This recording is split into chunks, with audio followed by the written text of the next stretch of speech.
అమ్మ నాన్నల దగ్గర పుట్టడం, అక్కడ పెరగటం, ఒక అత్తింట్లోకి వెళ్ళటం, అక్కడున్న బంధాలతో ఎంత రుణం ఉంటే అంత పెద్ద ఇంట్లోకో చిన్న ఇంట్లోకో, ఆస్తి ఇంట్లోకో ఆస్తి లేని దగ్గరకో, నేను తెచ్చుకున్న దానికోతో వెళ్ళానా? ఎవరన్నా పంపారా నన్ను? అమ్మ ఇంట్లో పుట్టేటప్పుడు ఎవరన్నా నన్ను పుట్టించారా? అత్తింట్లోకి వెళ్ళేటప్పుడు నన్ను ఎవరన్నా పంపారా? నా జీవితం మొత్తం నేను ప్రయాణించేటప్పుడు నాకు వచ్చిన పనిని ఎవరన్నా తెచ్చి నాకు పెట్టారా? ఇదే జీవుడు గురించి కనుక్కోవాలి అంటే ఎవరం పుట్టిన కాంచి తను ప్రయాణిస్తే తనకు కనపడుతున్నది ఆ జీవనం. మనకి కనపడుతున్నది మన జీవుడు ఏం చేశాడు అంటే. నువ్వు వేసిన మొక్క ఏది అంటే ఇదిగో ఆ బెండెత్తనం పెడితే బెండెత్తనమే వచ్చింది. ఇంకో మొక్క పెడితే బెండెత్తనం రాలేదు కదా. నేను పెట్టిన మొక్క ఇదే, నాకు కనపడతా ఉంది, దాని ఫలితం నేను అనుభవిస్తున్నా. నేను అంతకుముందులో ఇదే కావాలని కోరుకుని వచ్చా, అందుకని నేను అనుభవిస్తున్నా. అలాంటప్పుడు దీంట్లో నుంచి పక్కకు జరిగి ఎవరి మీద పెట్టుదాం ఈ ఆలోచనలన్నీ? నేను కష్టపడ్డాడు అన్నా, నేను సుఖపడ్డాను అన్నా, నాకు దీనివల్ల ఆనందం వచ్చింది అన్న, దీనివల్ల దుఃఖం వచ్చింది అన్న, ఎవరికి జరుపుదాం దాన్ని? జరిపితే ఎవరు తీసుకుంటారు? అందుకనే ఇక్కడ దాకా ఇప్పుడు దాకా మనలో ఉన్న మమకారాలు, మోహాలు, వ్యామోహాలు, వాంఛలు, ఇన్ని పేర్లు పెట్టుకున్న అరిషడ్ వర్గాలు ఉన్నాయే, కామక్రోధ లోభ మోహమద మాచర్యాలు. అవి ఏం చేసినాయి అంటే నన్నుని చూపించకుండా నాకు వచ్చిన దానికి కారణం చూపించినాయి. అవన్నీ నన్నుని చూపించలే, నేను చేసే ప్రతిదానికి కారణం చూపించినాయి. మీ మూలాన్ని పని వచ్చింది, తెల్లరగట్లాగాల్సి వచ్చింది, మీరు లేపితే ఏదో కారణాన్ని చూపిస్తూ వచ్చినాయి అరిషడ్ వర్గాలన్నీ. ఇప్పుడు పరమాత్మ, ఆత్మగా ఉన్న పరమాత్మ ఏం చూపిస్తున్నాడయ్యా అంటే మననే చూపిస్తున్నాడు. మనం అవచేసుకొచ్చిన జీవితంలో ఏం లేదు, నువ్వు తెచ్చావు కనుక అయిపోయింది, దాంతో మళ్ళీ నీకు పని లేదు అని స్పష్టతను చూపిస్తున్నాడు. పరమాత్మ చూపించడం అంటే అది. నేను గుళ్ళోకి వెళ్ళి ఆ యాత్ర ఈ యాత్ర చూసి రావటం కాదు. మన జీవన యాత్ర ఉందే, ఇది ఒకటి యాత్ర చేస్తున్నదే పుట్టిన కాంచి, ఆ యాత్ర చూడాలి మనం. ప్రపంచం మొత్తం తిరిగి వచ్చినా ఇంకోటి చూడాలి అంటుంది. మనం కనుక మన జీవుడు పుట్టిన కాంచి మన మరణం దాకా చేసే యాత్రను చూస్తూ ఉంటే అన్నీ చూసినట్టే, మనం గుర్తుపడతా ఉంటే. ఎలా మనం అన్నీ చూసినట్టే అంటే, నువ్వు చేసింది నీకు కనపడుతున్నది. దుఃఖాన్ని ఇస్తున్నది, ఆనందాన్ని ఇస్తున్నది కదా నీకు. ఆ దుఃఖం ఇచ్చినప్పుడు ఒకలా లోనవుతున్నావు, సంతోషం ఇచ్చినప్పుడు ఒకలా లోనవుతూ ఉన్నావు కదా. అది ఇచ్చింది ఏమైనా ఎండ చేస్తున్నదా?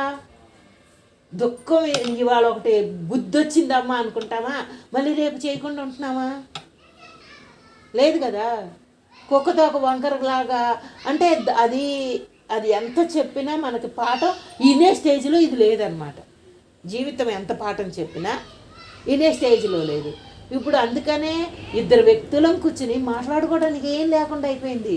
మనం మాట్లాడుకోవాలి అంటే నాకేదో గురి అయ్యాను, నాకు మాట వచ్చింది, వీళ్ళ వల్ల ఆనందం వచ్చింది, వీళ్ళు ఈ మాట అంటే ఆనందం వచ్చింది, వీళ్ళు ఈ మాట అంటే దుఃఖం వచ్చిందని మాట్లాడుకుంటున్నాం. మనం ఈ రోజు వరకు అదే పంచుకున్నాం, అదే గ్రహించాం. ఇప్పుడు ఒక్కసారి తిరగేసి చూసుకుంటే నేను ఆత్మస్వరూపాన్ని అయ్యే ఉన్నానని గుర్తుపడితే నా దగ్గర అసలు ఆలోచించడానికి ఏం పని లేదు. దేంతో నేను గడపాలి, నాకు పనే లేదు, అవసరమే లేదు దేంతో. నేను అంటే ఆత్మగా కనపడుతున్నాను, దేహంగా ఏది తయారు చేస్తే అది రిజల్ట్ కనపడుతున్నది. అమ్మో ఇప్పుడు దాకా రిజల్ట్ చేసే ఏదైతే సాంగత్యం చేసి ఆ రిజల్ట్ని పొందుతున్నానో ఇంకా బుద్ధి లేకుండా పొందాలా అని అది చెబుతుంది. నీకు ఇప్పుడు దాకా ఏదైతే పొందావో ఇంకా బుద్ధి లేకుండా దాంతోనే ప్రయాణిస్తావా? అందుకే పక్క మనిషిని వంకబెట్టినా, పక్క మనిషితో వెలితి చూసినా, ఇంకోటి చూసినా బాబోయ్ ఆ జోలికి నువ్వు వెళ్ళమాక. అసలు వాళ్ళకి నీకు లింకే లేదు. ఉందనుకుంటున్నావు వాసన వల్ల, రుణం వల్ల, దేహం వల్ల. నువ్వు దేహానివే కానప్పుడు నీతోటే లింకు లేదు, నీతోటే లేదు. ఇక ఇప్పుడు నేనున్నానంటే నా కొంపతో ఉందనుకుంటున్నాను, నా వస్తువుతో ఉందనుకుంటున్నాను, నా వాళ్ళతో ఉందనుకుంటున్నాను, అన్నిటితో ఉందనుకుంటున్నాను, బతుకుతాను కాదనట్లా. బతకటానికి ఉంది కానీ లోన్ తీసుకోవటానికి లేదు. బతకటానికి ఉంది చచ్చిపోయేదాకా, లోన్ తీసుకోవటానికి లేదు. మరి ఈ రెండు ఎలా జరుగుతాయి? ఉంది అని ఇక్కడ ఉందామా, తీసుకోవటానికి లేని దగ్గర ఉందామా? మనం చేతల్లోనేమో అక్కడ ఉందాము, తీసుకునే దగ్గర ఇక్కడ ఉందాము. ఇది మనకు అమ్మ అస్తమానం మొత్తుకుని సబ్జెక్టు పరంగా చెప్తా ఉన్నది ఏంటంటే అనుభవంలో గుర్తించగలగాలి. ఇది మాటలతో ఎన్ని గంటలు చెప్పుకున్నా ఎన్నట్టే ఉంటుంది, వచ్చినట్టే ఉంటుంది, అర్థమైనట్టే ఉంటుంది, కానీ అనుభూతిలోకి రావాలి. ఎవరు ఈ భూమి మీద నీకు అడ్డం లేరు. ఎవరిని వేరే ఉద్దేశం చూడాల్సిన నాకేంటి పని అసలు. ఈ అంటే అంటాం కదా, ఏళ్ళతో వెళ్ళిన మూలాన్ని పెద్ద తిప్పలైపోయింది అనుకుంటాం కదా మనం. ఎప్పుడైనా సరే దేన్నన్నా భరించలేనప్పుడు వీడితో ఉన్నందుకే నాకు పెద్ద తిప్పలైందని ఆడు గుర్తించాడు అంటే వీడినే పక్కన పెట్టుకుంటూ ఉంటాడు, కట్ చేసుకుంటూ ఉంటాడు. మళ్ళీ కట్ చేసి వదిలేయడు, ఆడినే వాడుకుంటూ ఉంటాడు. మళ్ళీ కట్ చేసి వదిలేయడానికి లేదు, వీడినే వాడతాడు. ఎక్కడ అడ్డం వచ్చే దగ్గరేమో కఠినంగాను, అవసరమైన దగ్గరేమో వినియోగించుకునేటట్టు వాడుకుంటాడు. అది జీవనం అంటే. నువ్వు ఎవరిని మోసపుచ్చట్లా, ఎవరిని మేదేసుకోక్కర్లా. మనకి స్పష్టత తెలిస్తే చాలు. ఆడు కలలో చెప్పింది ఏంటో తెలుసా ఈరోజు? అబ్బా, బతికున్నంతసేపు నాకు నిద్ర, నాకు తిండి అంటానే ఉంటావా, నీకు ఇంకో రెండో లక్షణం లేదా అని అడిగాడు లోపల. అడుగుతానే ఉంటావా? మధ్యాహ్నం పడుకున్నా, రాత్రి పడుకున్నా, పొద్దున సాయంత్రం తిన్నా, ఎన్నిసార్లు తిన్నా, ఏం చేసినా నాకు ఇది చాలదో అనుకుంటానే ఉంటావా నువ్వు అని అడిగినప్పుడు వీడి సమాధానం ఏముంది? అందాల్సినంత అందుతూ ఉంటుందిలే నువ్వు బతికినంతసేపు. నిద్ర అంటే నిద్ర అందుతున్నది, ఆహారం అంటే ఆహారం అందుతున్నది, నీకు ఎంత రుణం ఉంటే అంత అందుతుందిలే అని సమాధానం అక్కడ. ఇప్పుడు అట్ట క్వశ్చన్ వేసుకున్నంత మాత్రాన్ని ఇప్పుడేం చచ్చిపోం కదా, ఇప్పుడేం దీని నుంచి పక్కకు పోం కదా, పోతామా? ఏం చెప్పాడు అక్కడ? సత్యం ఏం చెప్పాడు? నీకు కావాలి అని ఎంత దీనికి ఉందో అది అందుతూ ఉంటుందిలే, కాలమే అందిస్తుందిలే అన్నాడు. నాకు ఇంకేం పని ఉందని పడుకోక ఏం చేస్తున్నాను నేను? ఏమ్మా, ఇప్పుడు నాకు 8ంటికి పని అయిపోయిందే అనుకో, అసలు నా అవసరం అయిపోయింది అనుకో, పడుకోవచ్చుగా. ఆడికి నిద్ర వచ్చిందాక ఏదో కాలక్షేపం చేయాలి. మంచం మీద శరీరమే ఉండొచ్చు కానీ బుర్రతో ఏదో కాలక్షేపం చేస్తున్నాడు కదా. ఎవరొద్దన్నారు? పడుకోవద్దన్నారా? నాకు నిద్ర పట్టలేదు అంటే ఎవరన్నా అడ్డు పెట్టారా మనకి? అందుకే ఇక్కడ మనం బతికుండగానే వివేకవంతమైన బుద్ధితో పని చేయించుకుని నిద్రపోయినా పోకపోయినా, అవసరం తీరుతా ఉన్నా తీరకపోయినా కూడా నేనే అని గుర్తుపట్టే సబ్జెక్టు మనది. మనం చెప్పుకోవాల్సింది, మనం అనుభవించాల్సింది, మనం రూఢీ పడాల్సింది నేను ఈటేటికి లొంగేవాడిని కాదు. ఏది దీనికి రుణం ఉంటే అది చేస్తున్నామమ్మా. నిన్న చేసినట్టు ఇప్పుడు చేస్తామా, ఇందా చేసినట్టు ఇప్పుడు చేస్తామా, ఇప్పుడు చేసినట్టు ఆనకు చేస్తామా? మనమే 2 పూట్ల స్నానం చేస్తాను, లేకపోతే ఇట్టాగే తింటాను, ఇట్లాంటి ఏమైనా రూల్ ఉందా మన దగ్గర? లేదు కదా. జరిగితే జరిగినంత. ఎప్పుడు ఎక్కువ మా అమ్మవాళ్ళు అమ్మమ్మ వాళ్ళు అసలు ఒక్కనాడు కూడా వాన వరదైనా సరే, వాన వరదైనా మా తాతయ్య వాళ్ళు మా అమ్మళ్ళు స్నానం మానలేదు అని చెప్తా ఉంటారు. అలాంటి మీద అది ఉంది. అది ఎవరికి సంబంధించి ఉంది? ఒక వ్యక్తి చేసిన పని ఇంకోళ్ళకి సంబంధించి ఉందా? మనకే మన దగ్గర లేదు. పుట్టిన కాంచి మరణించే వరకు ఎప్పుడు ఎలా ఉన్నావు? ఈ మెడలో ఇది వేసుకునే ఉంటావా? ఇది దీని మీద కట్టుకునే ఉంటావా? ఇది చేస్తానే ఉంటావా? అందుకే ఒక్కసారి అవగాహనతో మన లోపల మనం శోధించుకుంటే ఎప్పుడు చేయలేకపోయినా ఎప్పుడు చేస్తా ఉన్నా జరిగిందిలే అనే ఒక్క సమాధానం తప్ప ఇలా జరగలేదు అంటానికి లేదు, ఇట్లా జరిగింది అంటానికి లేదు, ఏదో ఒకటి జరుగుతున్నది. అది సత్యం అంటే. అందుకే అమ్మ అస్తమానం మనం సత్యం దగ్గర ఉన్నాము అంటే ఈ మార్పులన్నిటినీ ఈజీగా పక్కన పెట్టుకుంటాం. మనం సత్యం మరితే ఇలా చేయలేకపోయామని ఒక గొడవ, ఇక్కడ చేయగలిగామని ఒక గొడవ, ఏదో ఇంకో దాంతో పోల్చుకునే గొడవ, అంతా గొడవే. ఆలోచన అంతా గొడవే. ఒక్కసారి ఆలోచించుకుంటే ఏది రుణం ఉందో, ఈ మందుల షాపులు ఇన్ని ఉన్నాయి, మనంటికి మీదకి ఏ రుణం ఉంటే అది వస్తున్నది. ఆహారం ఇంత పదార్థం ఉంది, మన ఒంట్లోకి ఏది వెళ్తే అది చెందుతున్నది. ఒకవేళ తినదంతా మనకే చెందుతున్నదా? అది దొడ్లోకి వెళ్ళిపోతున్నది కదా. మనకు అదే అంటారు కదా, మరి మనకు పట్టించట్లేదు అంటే మనకు ఉపయోగపడలేదు కదా. తిన్నామంటే సరిపోతుందా, చేసామంటే సరిపోతుందా, వినియోగపడాలి అనే ఏమైనా రూల్ ఉందా? అందుకే అమ్మ మదిని తీసుకెళ్ళి మూలానికి అప్పచెప్పండి. అప్పుడు మన దగ్గర జరిగేదానికి స్పష్టత వచ్చేస్తుంది. మనం కనుక నెలంతా నా ఆదాయం ఎంత, నా ఖర్చు ఎంత అని పేపర్ మీద రాసుకున్నాను అనుకో, అప్పుడు మనకు స్పష్టత అవుతుంది కదా, ఆదాయం ఎంత, ఖర్చు ఎంతో. పేపర్ మీద రాసుకోకుండా వాడేసి 4 రోజుల్లో అయిపోయినాయి నా ఆదాయం అంటే తర్వాత అంతా ఏం వాడతావు? ఈ ఆదాయాన్ని బట్టి ఖర్చు పెట్టుకుంటే అక్కడికి ఆ నెల సరిపోతుంది. ఇప్పుడు మనకి అమ్మ చెప్పేది కూడా,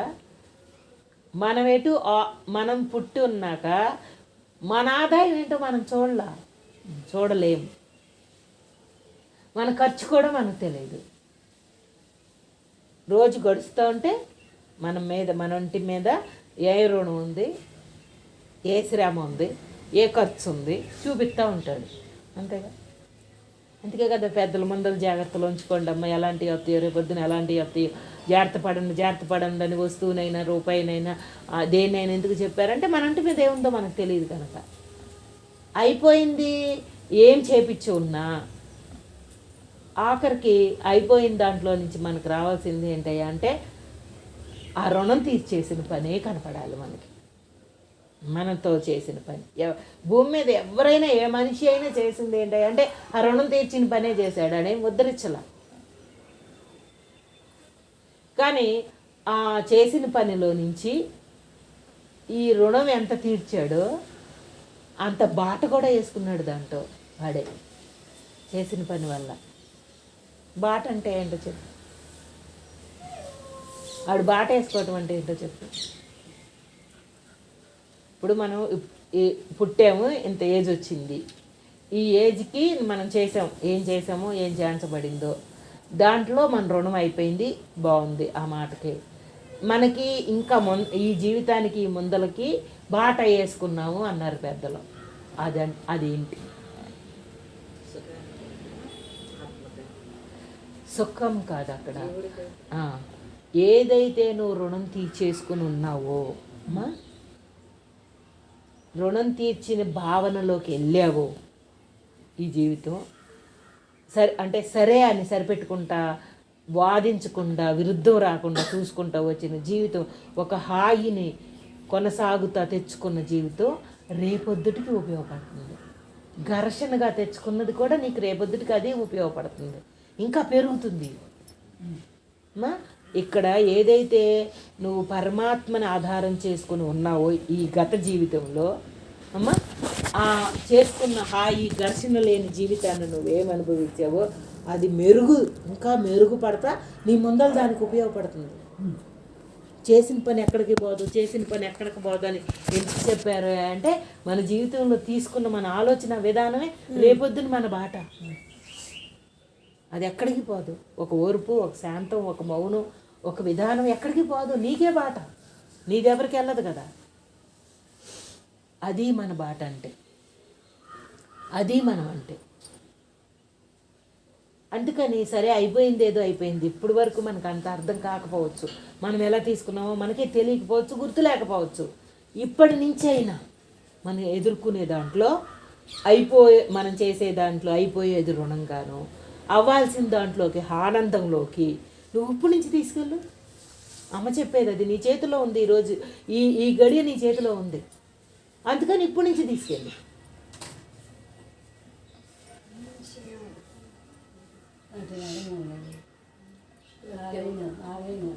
ఇప్పుడు ఒక వ్యక్తిని చూస్తామా, ఒక రియాక్షన్ చెందుతాం. ఆ కలర్ ఏంటో అదేంటోనని. అసలు నీకు ఏమి సంబంధం ఉందని రియాక్షన్ చెందావు? బాగున్నా బాగోపోయినా నీ లోపల పుట్టిన దాన్ని బట్టే ఉంటుంది. బాగుంది అని రియాక్షన్ చెందినా నువ్వే ఉంటావు అక్కడ. అసలు ఆ చందనవాడు కూడా నీ దగ్గర ఒకడు ఉన్నాడు, అది గుర్తుపట్టు. అప్పుడు నీ ఇంద్రియాల ప్రభావం నీకు తెలియబడతా ఉంటుంది. రియాక్షన్ ఎందుకు చెందేవు, చెందకపోతే అలాగుంది. ఒక వ్యక్తి రానప్పుడు ఆ రియాక్షన్ లేదు. వచ్చాక కళ్ళల్లో పడిన దృశ్యంతో ఒక రియాక్షన్ వచ్చింది. రియాక్షన్ వచ్చింది ఎవరికి? లొంగినోడికి. లోన ఉన్నోడికి రియాక్షన్తో పని ఉంది. ఆ రియాక్షన్ల మోటే నీ రూపం. రియాక్షన్ల మోటే నీ రూపం. ఇవాళ సాయిబాబా దాంట్లో పెట్టగానే ఒక ఒక ఏ రోజు ఒక కథ వేస్తారు కదా, ఆడికి పొట్టలో నొప్పి వస్తుంది ఒకడికి. అక్కడ ఉన్న అమ్మ, మరి మీరు విభూది ఇస్తే తగ్గిపోతుందా అని వాళ్ళు వచ్చి అడుగుతారు. అడిగితే అసలు ఆయన పట్టించుకోరు అసలు, వంక కూడా చూసినట్టు ఉంటారు. అందులోకి 2 పిల్లలు వచ్చి మనం ఆడుకుందాము బాబా అంటే, రాళ్ళు పెట్టి ఛత్రపతి శివాజీ కోట కట్టుకుందాం మనం ఆడుకుంటా అని అన్నాడు. అన్నీ రాళ్ళు తెచ్చారు, మట్టి తెచ్చారు. రాళ్ళు పెడతా ఉన్న చిన్నపిల్లలు కదా, ఒకటి పడిపోతానే ఉంది. ఆ కడుపులో నొప్పిగా ఉన్నాడు అక్కడ కూర్చుని మెలికిలు తిరిగిపోతావాడు కూడా. ఆ సంఘటన చూసి ఆ ధ్యాస మర్చిపోయి, అమ్మ ఇట చేస్తే అవ్వదు, ఈ మట్టిని కలుపుతా, రాయికి రాయి మట్టి కలుపుతూ ఉంటే కింద పడిపోకుండా ఉంటుంది అంట. పని చేశాడు వాళ్ళకి రాదు అని పని చేశాడు. అప్పుడు ఆ పని చేసేటప్పుడు ఈ నొప్పిని మర్చిపోయాడు. ఈ దేహం దీనికన్నా ఆ పని మీద ధ్యాస పెట్టేసరికి ఈ నొప్పిని మర్చిపోయాడు. అప్పుడు అంతకు ముందర విభూదిస్తే తగ్గిపోతుంది అని ఆలోచన వాడి దగ్గర పోయింది. ఈ పనిలో పడిపోయాడు. ఈ పని అయిపోయాక ఆ పని చేశాక వచ్చిన దాంట్లో ఆనందం వచ్చేసింది దాన్ని చూడగానే. అప్పుడు ఈ నొప్పిని మర్చిపోయాడు, నేను చేసిన పని బాగుందనో అవసరమైందనో. ఆ తర్వాత అప్పుడు నొప్పి ఉందనే మర్చిపోయాక అప్పుడు తీసుకొచ్చారు విభూది బాబా. అప్పుడు దాకా అక్కడ అల్లాడిపోతామని పట్టించుకోవాలి. ఏంటి అక్కడ ఉద్దేశం? ఏంటయ్యా ఉద్దేశం అంటే, ఈడు మరిచే వరకు ఈడు ప్రారంధాన్ని చేసుకోవాల్సిందే, ఇంకోళ్ళు తీర్చేది కాదు. అందుకనే మనమే తయారు చేసిన పనిని మనమే తొలగించుకునేటట్టు మరిపించేదే దైవం అంటే. మన చేతే చేపిస్తా మనని మరిపించేదే దైవం అంటే. ఎందుకు సూక్తులు చెప్తున్నారు ఇవన్నీ? అట్లా సూక్తులుగా కథ విన్నంతసేపు పాటించి మన దగ్గరికి వచ్చేసరికి మర్చిపోతున్నాము. అందుకని ఇప్పుడు పరమాత్మ మనకు అమ్మ ఆ కథలో విన్నప్పుడు అర్థమైందేదో నీ దగ్గర అర్థం చేసుకో, నీవు లొంగేటప్పుడు అర్థం చేసుకో, నువ్వు లోనయ్యేటప్పుడు అర్థం చేసుకో. నీకోసం పరమాత్మ అలా నిన్నే కాపలా కాసుకుంటా తీసుకెళ్తాడు.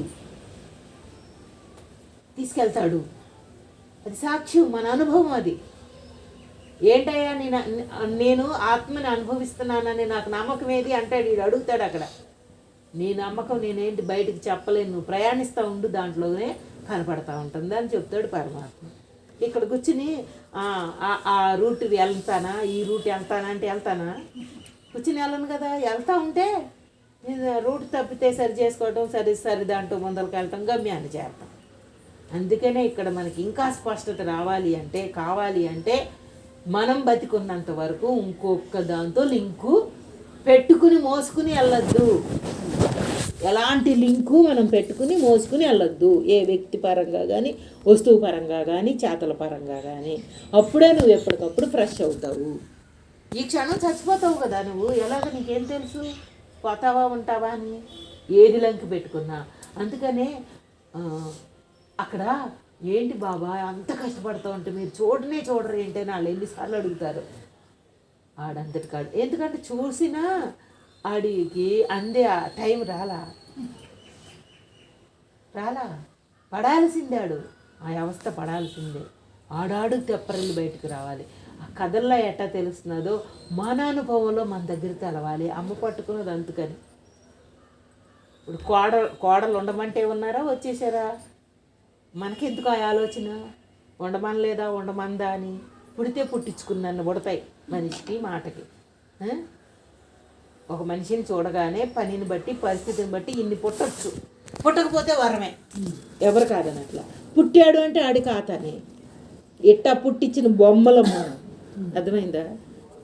ఏ మట్టితో తయారు చేసాము అంటే ఏ మట్టి కాదు, ఆలోచనల పుట్టతో తయారైన బొమ్మ ఇది. చూసి పలవలు చేసుకుని మోసుకున్నాం, ఎంతకన్నా ఇంకేముంది అక్కడ? అది బొమ్మ, అది ఇదా కాదని లేదుగా. నీకు పుట్టడమే పెద్ద దౌర్భాగ్యం, దాని నుంచి విడిపడి రావటమే సుకృతం.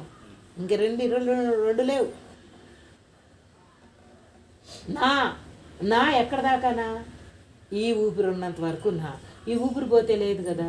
సరే, ఆ ఊపిరి ఉండగానే నా నుంచి నువ్వు దగ్గొట్టుకో, ఈ నా నుంచి నువ్వు దగ్గొట్టుకో ఊపిరి ఉండగా. అప్పుడు నీ సొత్తు అవుతుంది నీ లోపల. ఆ సొత్తు అవ్వందే నువ్వు ఎన్ని జన్మలు ఎత్తినా ఇట్టాగే ప్రయాణిస్తానే ఉండాలి. ప్రయాణించిన కొద్ది ప్రయాణిస్తానే ఉండాలి. ఇప్పుడు ఇంటికాడ కూర్చున్నా నాకు బాగానే ఉంది, అంతా అర్థమైపోయింది అన్నారు. కూర్చోబెట్టినాడు కూర్చున్నారు. ఎవరు తీసుకొచ్చారు. ఇప్పుడు ఇది ఈ సబ్జెక్ట్ అర్థమయ్యేదా? ఈ ప్రవాహం నీళ్లు కనుక నేను తాగను, ఇవాళకి తాగేం రేపు తాగనంటే తాగవా? నీళ్లు లేకుండా బతుకుతావా? గాలి పీల్చకుండా బతుకుతావా? అట్టా ఉంటుంది. మనకి ఈ జ్ఞానం అర్థమైపోయింది అంటారు.